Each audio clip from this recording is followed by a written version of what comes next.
Hello, today we are going to see the practical of square wave generation using timer interrupt. These are the some configuration of timers like 0, 1, 2 and 2 and 2 and 4. These are the configurations of PIC microcontroller, and here we are using the timer 0. That's why we have seen this timer 0 con register. This is intcon register as we are using timer interrupt. That's why this is your intcon register.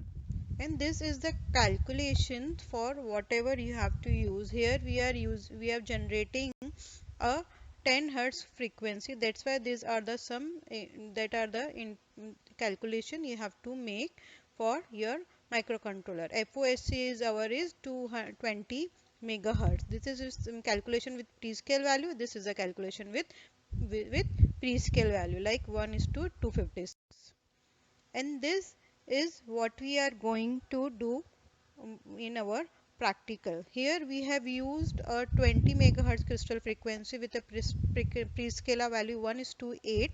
We have put and we are generating a 10 hertz 10 hertz square wave. So these are the calculation for 10 hertz square wave, and the finally we get a hexadecimal value 85E that we are going to load in TMR0H and TMR0L. Now the codes, as you aware of all these stuffs, this instruction you are aware, we start with the timer ISR function. We are writing naming a timer underscore ISR for our timer interrupt. Here the configuration that is timer ISR definition is hash programmer interrupt timer underscore ISR. Then void timer underscore ISR void. Then we are loading a value, what we are writing a timer ISR. As you see in the calculation 85E, as you have to generate a square wave, so that is that we are giving using RB0 port for observing the square wave. You have to connect one out input on RB0 and one ground, that is positive, and ground to ground its port. So we are simply inverting that 0 1 1 0 will become, so we are using this inverter. Then we are toggling it.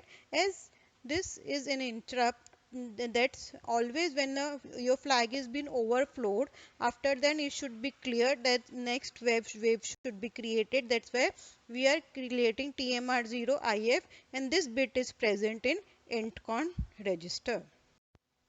Now for every interrupt, you are aware that we have to write this routine of code interrupt vector. Okay, that routine have to be done for every interrupt that you are using.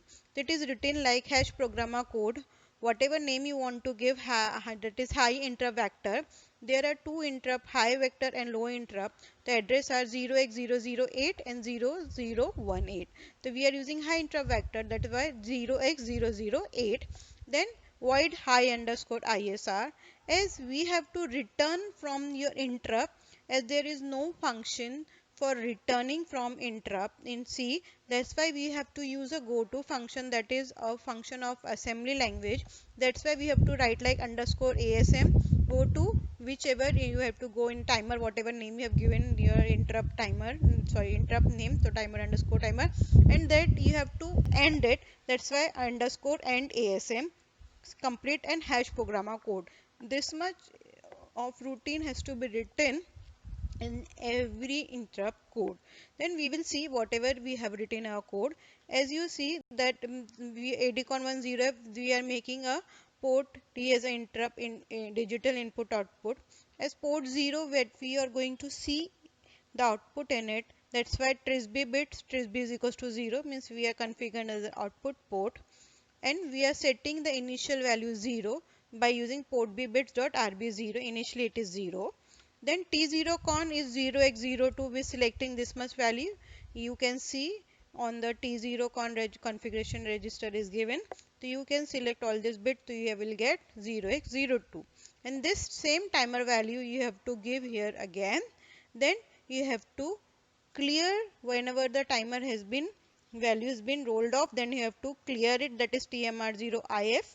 Then you have to make a timer interrupt 0 should work. That's so for that you have to make TMR0 IE is equals to 1, means your interrupt is enabled. Now you will start the timer, that is by TMR0 on, that is present in T0 con. As you have done all of this thing, a main thing is remaining. After all this declaration, you have to start a global interrupt. Without GIE is equals to 1, your interrupt will not start. Your interrupt will not start. So GIE 1 is equals to 1, that bit is present in incon bit. As this timer 0 is present in incon register, it is a core interrupt. If some peripheral interrupt are there, so you have to make the pin GIE is equals to 1. You have to do that also, because that is enabling all the interrupt. And if it is a peripheral interrupt, then you have to make the GIEL pin also 1 for peripherals. Both the should be 1 and while 1 for repeating the sequence. Next, in the next slide, I am attaching the output of the how the waveforms looks in DSO and its output. Thank you. Program output of timer interrupt. Here we have connected a timer interrupt on port RB0. So this RB0 positive point is connected to RB0 and the ground is connected. There is a common ground in the our PIC microcontroller. So we have connected one pin to a microcontroller. This is oscilloscope pin. Just download the code and connect the output, and you can see the square wave on the oscillator.